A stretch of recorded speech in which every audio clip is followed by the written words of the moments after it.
Je vous invite à lire avec moi dans la Bible, dans le Nouveau Testament, la lettre de Paul, l'apôtre Paul aux Éphésiens, c'est-à-dire les habitants de la ville d'Éphèse, qui étaient chrétiens et constitués en église. Il leur a écrit une lettre avec des instructions et je vous invite à lire au chapitre 3. On va lire les versets 13 à 21. Versets 13 à 21. De la lettre de Paul aux Éphésiens. Nous lisons la parole de Dieu.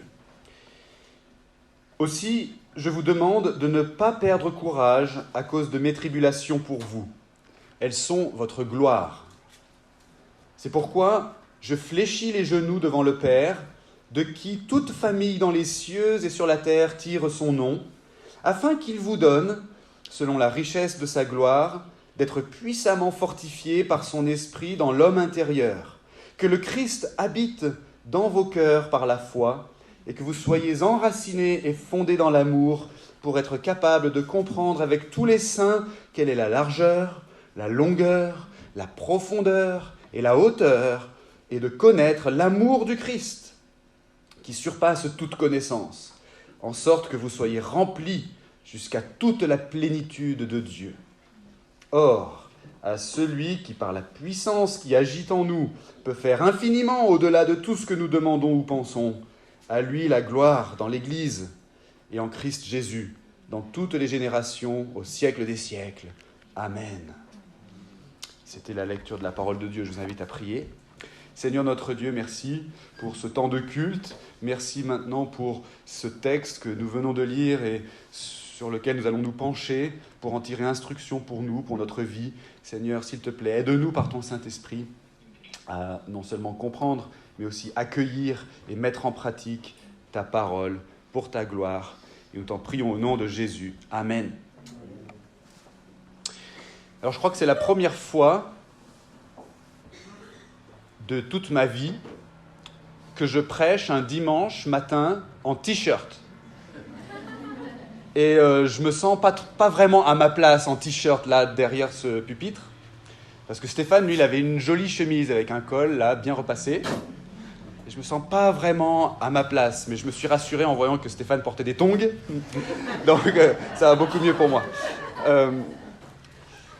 Mais il nous est tous déjà arrivé, n'est-ce pas, un jour de ne pas nous sentir à notre place. Je suis moins beau que les autres, moins bien habillé que les autres, moins intelligent, moins fort, moins riche, moins drôle. Bref, je suis différent et je ne serai peut-être pas vraiment intégré, ou en tout cas jamais pleinement intégré parce que je ne me sens pas à ma place. Ça arrive qu'on ressente ça dans bien des contextes différents, mais le comble, bien sûr, c'est quand on ne se sent pas à sa place dans sa propre famille. Eh bien, il arrive que des gens qui professent la foi en Jésus-Christ ressentent cela dans leur propre Église. Que des croyants ne se sentent pas vraiment à leur place dans leur propre Église. On peut avoir l'impression d'être quelque peu inférieur aux autres parce que, on vient d'un arrière-plan assez différent des autres. On a un historique compliqué, un passif lourd, pas comme les autres. On n'a pas de très grandes connaissances théologiques. On n'est pas d'accord avec les autres sur tel ou tel point de la doctrine de l'Église. Ou bien, tout simplement, on est timide, alors on ne se sent pas à notre place. Et on finit par se dire qu'on appartient peut-être à une sous-catégorie de chrétiens dans l'Église. Il y a ceux qui sont au top, les chrétiens plus, les membres qui ont le statut platine dans l'Église locale, et puis il y a ceux qui ont le statut bronze ou inférieur. Et puis j'y suis pas encore, je suis pas vraiment à ma place. Et il se peut même qu'une église locale ressente ça par rapport à son union d'église. On est une église locale, pas comme les autres, on se sent pas trop à notre place. Il se peut même qu'une union d'église ressente cela par rapport à l'ensemble du paysage protestant évangélique de son pays. On n'est pas comme les autres, on se sent pas trop à notre place. Et au 1er siècle de notre ère, certains chrétiens de la ville d'Éphèse étaient tentés de croire qu'ils étaient en quelque sorte des intrus dans la grande famille de la foi. Pourquoi est-ce qu'ils avaient peut-être cette impression ? Parce que ces chrétiens-là ne venaient pas d'un arrière-plan juif. C'était des païens convertis, des non-juifs convertis au Messie d'Israël, convertis à Jésus. Ils n'avaient pas la même histoire que les autres, qui eux étaient d'un arrière-plan juif, qui avaient été circoncis, qui connaissaient bien la loi de Moïse, et qui ont accueilli tout naturellement, qui ont accueilli logiquement leur Messie et qui lui rendent un culte. Mais eux, ils n'étaient pas des juifs à la base. Ils venaient de l'extérieur. Ils n'avaient pas la même culture. Et ils sont entrés dans l'Église comme des étrangers. Ils sont entrés comme des étrangers dans le peuple de Dieu. On pourrait presque dire comme des réfugiés dans le peuple de Dieu. Des gens de l'extérieur avec une histoire complètement différente. Mais pour l'apôtre Paul, le fait qu'il puisse exister ce genre d'inégalité implicite dans la communauté des chrétiens, pour l'apôtre Paul, c'est un problème. Et il veut le corriger, ce problème. Il veut empêcher qu'il se forme des castes dans l'Église. Il veut que tous les croyants sachent qu'ils ont pleinement leur place dans la famille de Dieu. Il ne veut pas qu'il y ait de complexe, ni d'infériorité, ni de supériorité entre les chrétiens, surtout dans le cadre de l'Église locale. Ça doit vous parler si je parle d'église locale. On a défini ce que ça voulait dire hier, église historique, église eschatologique, église locale. Et c'est une des raisons pour lesquelles l'apôtre Paul a écrit sa lettre aux chrétiens de la ville d'Éphèse. C'était pour corriger ce problème qui pouvait se présenter. Et notamment à la fin du chapitre 3, qu'on a lu, l'apôtre Paul veut souligner l'importance pour les chrétiens d'Éphèse de prendre pleinement conscience du statut qu'ils ont obtenu par la foi en Jésus-Christ. Il veut qu'ils en prennent conscience, il veut qu'ils intègrent dans leur cœur, dans leur pensée, dans leurs convictions profondes, le statut qu'ils ont obtenu par la foi en Jésus-Christ, qu'ils soient issus de la culture juive ou qu'ils soient issus du monde païen non juif. Et c'est aussi ce que le texte veut nous dire aujourd'hui encore. Si nous sommes attachés à Jésus par la foi, nous devons maintenant grandir dans notre compréhension de la dignité que nous avons en tant que membres à part entière, en tant que membres à part entière de la famille de Dieu. Nous devons grandir dans la compréhension que nous avons de la dignité qui est nôtre en tant que membres à part entière de la famille de Dieu. Membres de la famille de Dieu. Est-ce qu'on se rend compte de ce que ça veut dire aujourd'hui pour nous, pour chacun de nous? Alors, tout d'abord, premièrement, le texte nous enseigne que toute personne qui a une foi authentique est voulue par Dieu dans sa famille. Elle est voulue par Dieu dans sa famille, dans la famille de Dieu. Notre passage qu'on a lu, il commence au verset 13 du chapitre 3, où l'apôtre Paul fait une remarque concernant les tribulations qu'il a endurées pour que l'église d'Éphèse puisse exister. Paul, il s'est désigné lui-même au tout début de ce chapitre comme étant le prisonnier, je cite, le prisonnier du Christ Jésus pour vous les païens. Ça, c'est au verset 1, on ne l'a pas lu. C'est-à-dire que le prix de l'évangélisation des païens et donc d'un certain nombre de croyants qui, alors, sont dans l'église d'Éphèse, le prix qui a été payé, c'est l'emprisonnement de l'apôtre Paul. Moi, le prisonnier, pour vous les païens. Voilà le prix qui a été payé pour vous, pour que vous puissiez être dans l'église d'Éphèse. Paul leur dit donc qu'ils ne devraient pas être démoralisés par ce prix qui a été payé pour qu'ils fassent partie de la communauté des chrétiens. Au contraire, dit-il, c'est leur gloire. N'ayez pas honte de ça. En fait, c'est votre gloire. Il devrait être encouragé par l'emprisonnement de Paul. Pourquoi ? Parce que c'est le signe de la grande détermination qui a été déployée pour qu'il soit intégré dans la famille de Dieu. Ça devrait en quelque sorte leur montrer, et surtout aux païens convertis, qu'ils sont importants aux yeux de Dieu, puisqu'un tel prix a été payé. Moi, Paul, je suis en prison pour que vous puissiez assister au culte dans votre église. Vous savez, quand quelqu'un ne semble pas apprécier quelque chose à sa juste valeur, on a parfois envie de lui rappeler le prix de cette chose, n'est-ce pas ? Tu vois, ce tableau suspendu dans mon salon au-dessus de la cheminée, il a coûté 1 000 €. Alors il mérite que tu lui accordes un peu d'attention. Ne passe pas juste devant comme ça sans le regarder. Il a coûté 1 000 €.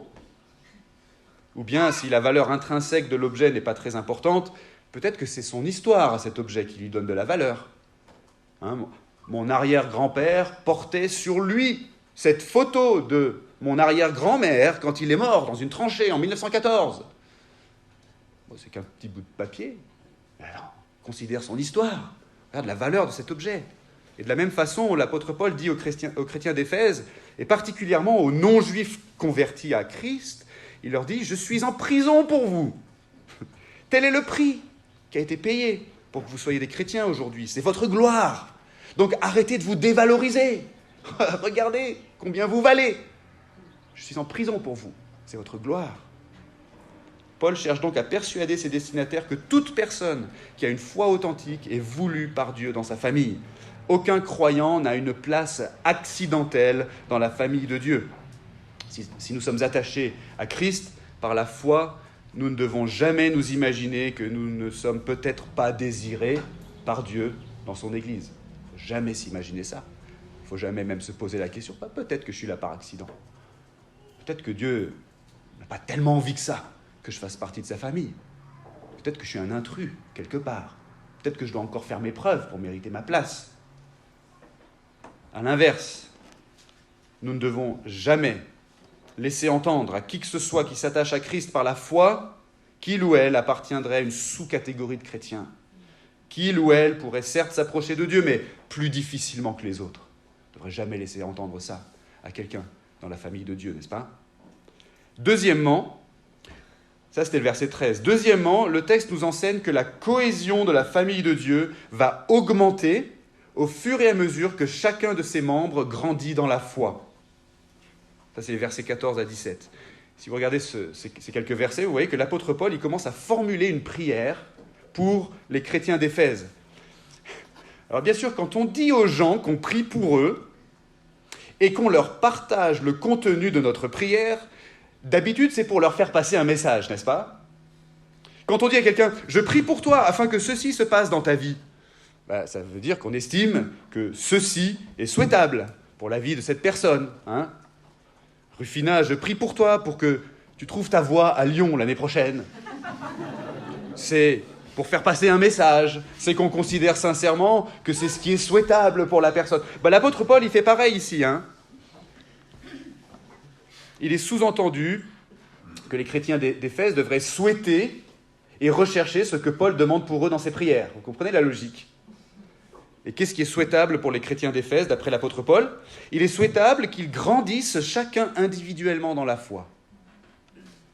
Dans ces versets, Paul il formule sa prière de manière à nous faire comprendre qu'il espère un exaucement dans la vie des personnes individuelles, et pas seulement de manière générale dans la vie de la communauté. C'est vraiment la manière dont il formule sa prière. Il dit « l'homme intérieur », verset 16, c'est une façon de désigner la dimension immatérielle d'un individu. On a tous un homme intérieur, ce sont nos pensées, ce sont nos émotions, nos motivations personnelles, c'est quelque chose d'individuel, l'homme intérieur. Paul demande par ailleurs que le Christ habite dans vos cœurs, verset 17, au pluriel.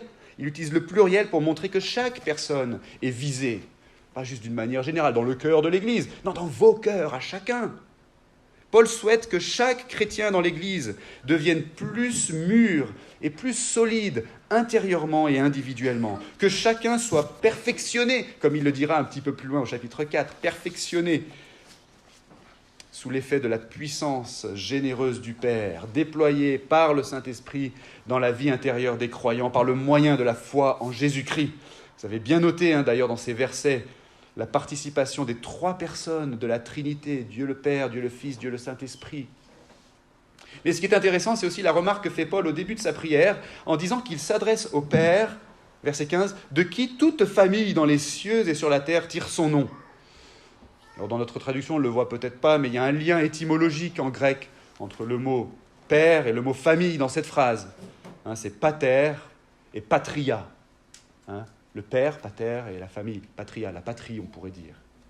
Il semble que ce que Paul veut dire, c'est que dans un certain sens, au sens de la grâce commune qui s'étend de manière générale à tous les hommes, eh bien les païens, les non-juifs, étaient déjà redevables à Dieu le Père de leur existence, en tant que diverses patries, avant de devenir des chrétiens. Et donc, qu'ils n'étaient pas si étrangers que ça au projet de Dieu, en fait. Un projet qui se matérialise maintenant que le Messie est venu, qui se matérialise avec le développement de l'Église chrétienne, où se trouvent des gens issus de toutes les patries humaines.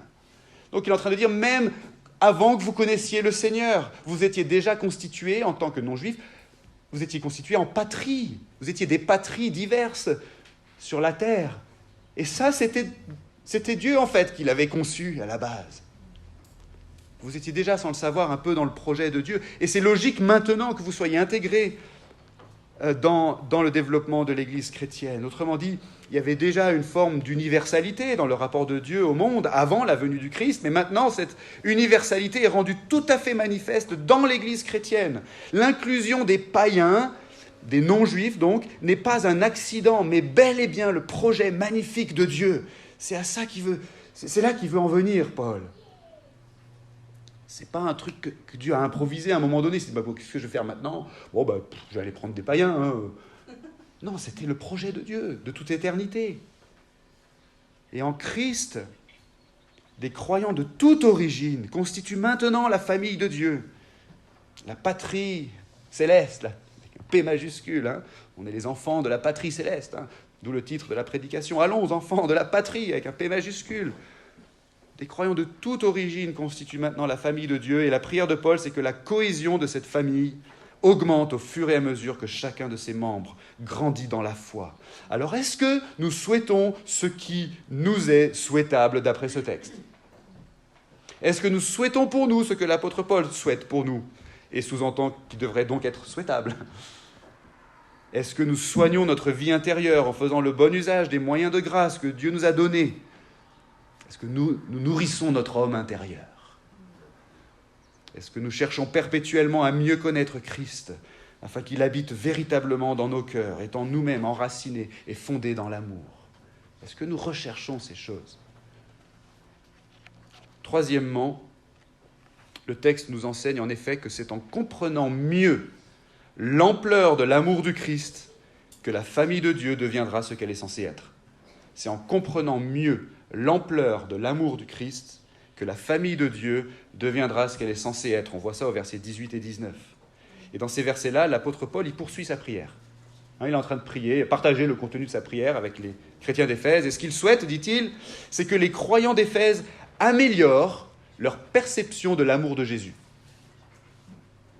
Cet amour, Paul le décrit en lui donnant une forme tridimensionnelle, on pourrait même dire quadridimensionnelle. Il y a une largeur, une longueur, une profondeur et une hauteur. En fait, ça, ce sont les mesures de quelque chose qu'on peut remplir. Quelque chose qu'on peut remplir.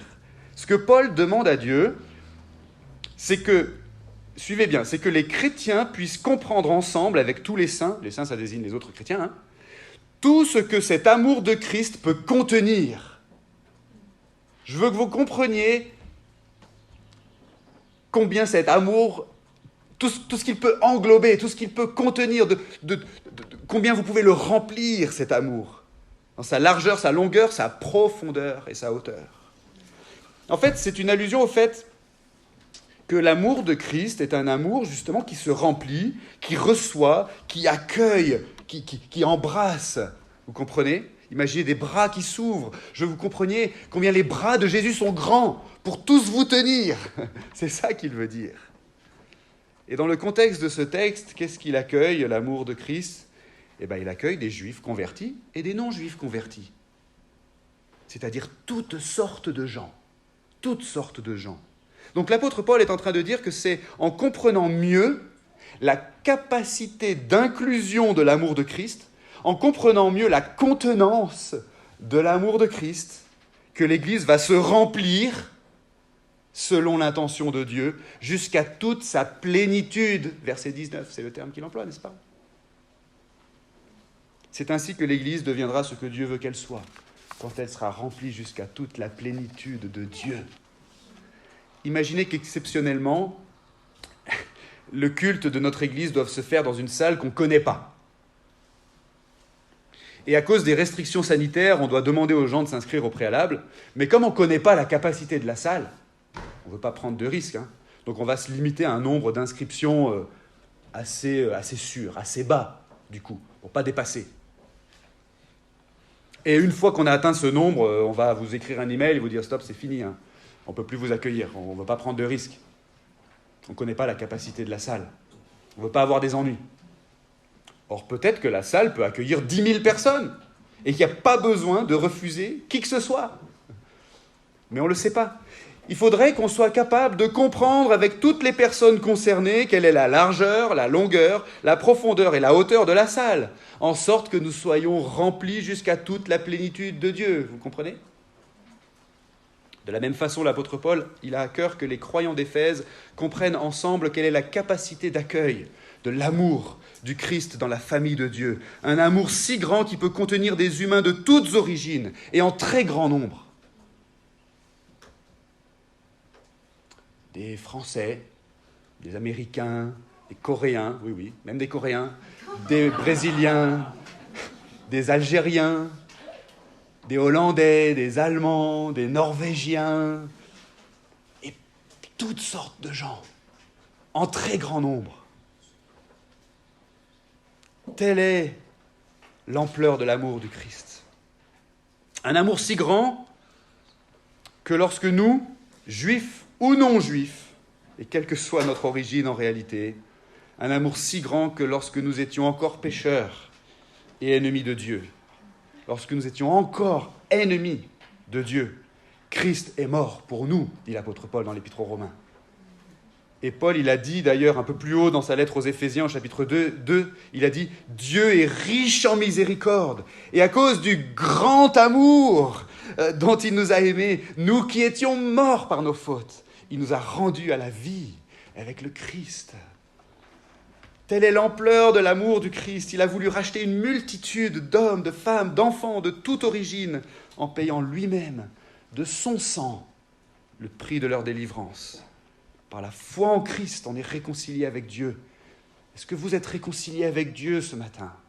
Par la foi en Jésus, quelle que soit votre origine, quel que soit votre bagage, quel que soit votre passif, votre historique, votre culture, votre langue, quelle que soit la couleur de votre peau. Si vous êtes un être humain, est-ce que vous êtes réconcilié avec Dieu par la foi en Jésus ? Et si nous sommes réconciliés à Dieu, alors nous sommes aussi réconciliés les uns aux autres. Les croyants authentiques qui sont authentiquement attachés à Jésus par la foi sont réellement réconciliés entre eux. Et c'est une œuvre incroyable que Dieu a accomplie. Imaginez, il a réconcilié des juifs et des non-juifs. Le peuple sacré des Israélites avec les païens impurs de l'extérieur. Et il les a réconciliés en Christ. Et ça, c'est l'homme nouveau dont parle l'apôtre Paul au chapitre 2 de l'Épître aux Éphésiens. Cet homme nouveau qui existe dans l'Église, ça veut dire cette nouvelle humanité, cette humanité réconciliée, reconstituée, rachetée. C'est le mystère, dit-il, révélé maintenant par l'Esprit, auquel Paul a fait référence un peu plus haut au chapitre 3, quelques versets avant le passage qu'on a lu. Ce mystère qui est la réconciliation des humains en Christ. C'est aussi pourquoi Paul dit qu'en priant que les chrétiens comprennent mieux quelle est l'ampleur de l'amour du Christ, c'est assez drôle parce que l'apôtre Paul demande que les chrétiens soient capables, paradoxalement, de connaître quelque chose qui surpasse la connaissance. Vous avez vu ce qu'il dit au verset 19 ? Je prie que vous connaissiez ce truc qui en fait surpasse la connaissance. Donc il demande un miracle à Dieu. Il faut que ce soit Dieu qui donne cette connaissance surnaturelle, de cette magnifique réconciliation qu'il a réalisée et qui se vit dans l'Église. Mais justement, il nous la donne, cette connaissance, et il nous l'augmente, cette connaissance, par la prédication inlassable de l'Évangile, qui est la prédication de Christ mort pour les péchés, pour nos péchés, et ressuscité le 3e jour, comme cela nous a été rappelé au tout début de ce culte. Cet évangile nous enseigne que tout être humain qui se repent de ses péchés et qui place sa confiance en Christ est accueilli sans réserve, dans la famille de Dieu. Parce que tout a été réglé, tout a été payé par Christ. Il n'y a rien à y ajouter. C'est en comprenant mieux l'ampleur de l'amour de Christ que la famille de Dieu deviendra ce qu'elle est censée être, à savoir une famille nombreuse, diverse et surnaturellement unie. Ça vous dit ? Et justement, quatrièmement et dernièrement, versets 20 et 21, ce texte nous enseigne que l'Église, en tant que famille de Dieu, a une vocation absolument prodigieuse. Une vocation absolument prodigieuse. En conclusion de sa prière, L'apôtre Paul, au verset 20 et 21, prononce ce qu'on appelle une doxologie, c'est-à-dire une parole de louange qui concerne Dieu, qui est destinée à magnifier Dieu, qui il est, ses attributs, ses actes, etc. Et en prononçant cette parole, Paul veut souligner la portée incroyable du projet de Dieu qui concerne les croyants. Dieu a déployé sa puissance dans la vie des personnes qui sont attachées à Christ par la foi, de sorte que Dieu va réaliser quelque chose qui dépasse même infiniment ce qu'on peut demander ou penser et qui va aboutir à la gloire de Dieu dans l'éternité. Dieu compte accomplir un truc qui dépasse l'entendement, qui dépasse ce qu'on peut demander et même imaginer, penser, et qui va le glorifier, lui, dans l'éternité. Et cette gloire, dit-il, est appelée à se manifester, verset 21, dans l'Église et en Christ Jésus, les deux étant de toute façon organiquement liés, Jésus étant la tête de son corps. Mais notez bien qu'il emploie ce terme ici, que cette gloire est appelée à se manifester dans l'Église et en Christ Jésus. Pour l'apôtre Paul, donc, l'Église va glorifier Dieu en assumant le statut dont Paul a parlé longuement au chapitre précédent de l'Épître aux Éphésiens et auquel il pensait dans sa prière, à savoir le statut de famille de Dieu, d'humanité réconciliée, unifiée par le Saint-Esprit, composée de toutes sortes de gens qui sont attachés à Jésus par la foi. C'est comme si un grand artiste peintre était en train de réaliser un tableau. Imaginez Rembrandt, par exemple, à qui on a commandé un tableau un jour, c'était en 1638, un tableau qu'il devait peindre sur une toile de 4 mètres sur 5. C'est grand. Il lui a fallu près de 4 ans pour réaliser cette œuvre qui s'appelle « La ronde de nuit ». Pendant 4 ans, donc, le tableau était inachevé, mais en cours de réalisation. La beauté du tableau ne serait pleinement visible qu'à la fin. Mais entre-temps, on pouvait quand même dire que ce tableau, cette toile de 4 mètres sur 5, avait une vocation. Ce tableau inachevé avait une vocation, manifester le talent du peintre. Pourquoi il y a cette toile avec de la couleur dessus ? C'est pour manifester le talent du peintre. On pouvait même dire que ce tableau inachevé existait déjà dans la pensée de l'artiste. Il savait où il allait avec, Il avait une intention, un but pour cette toile. On pouvait respecter et valoriser son travail. On n'allait pas s'approcher de cette toile et commencer à peindre des graffitis dessus. On pouvait même peut-être l'admirer par anticipation, ce tableau. Surtout au fur et à mesure que Rembrandt rajoutait des lignes et des couleurs. Je commence à voir ce que c'est en train de devenir. Qu'est-ce que c'est beau. Qu'est-ce qu'il est doué, ce peintre. Alors même que le produit fini tarderait encore quelque temps à venir. De la même façon, l'Église est un projet extraordinaire que Dieu a conçu. Ce projet existait dans sa pensée depuis toute l'éternité. Et aujourd'hui, Dieu est en train de le réaliser, ce projet auquel il pensait éternellement. Et il est en train de le réaliser pour sa propre gloire au siècle des siècles, donc pour l'éternité à venir.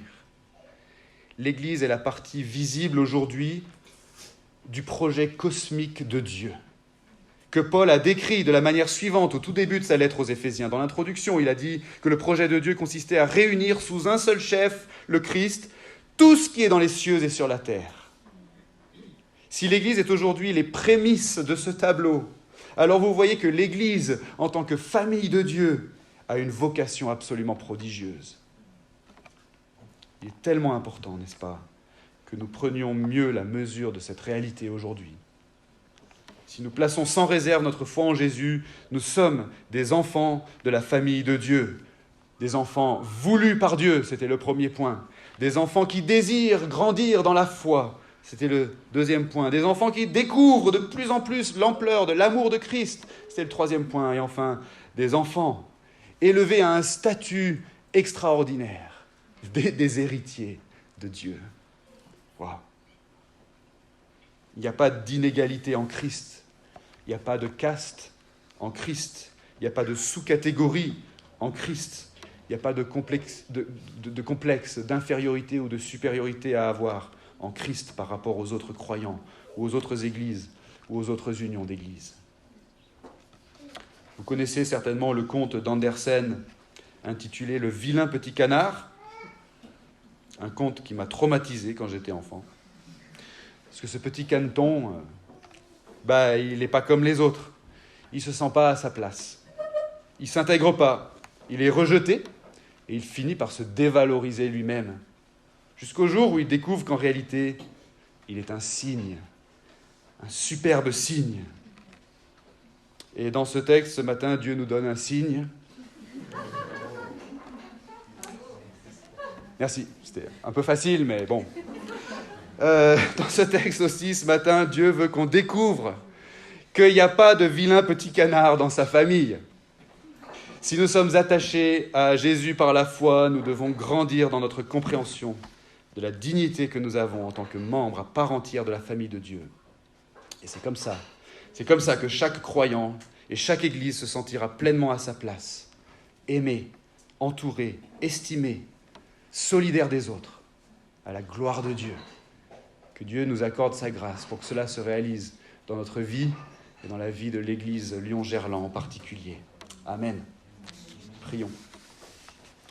Seigneur, merci pour ta parole, merci pour tes promesses, merci pour l'Évangile, cette bonne nouvelle, cette nouvelle extraordinaire de qui est Christ, ton Fils, et de ce qu'il a fait pour nous racheter et pour régler une fois pour toutes tout ce qu'il y avait à régler pour qu'on soit réconciliés avec toi, Père, et réconciliés les uns aux autres. Aide-nous à grandir dans notre compréhension de la contenance de l'amour de Christ, et qu'ainsi nous soyons remplis jusqu'à la plénitude de Dieu, et cela pour ta gloire au siècle des siècles. Amen.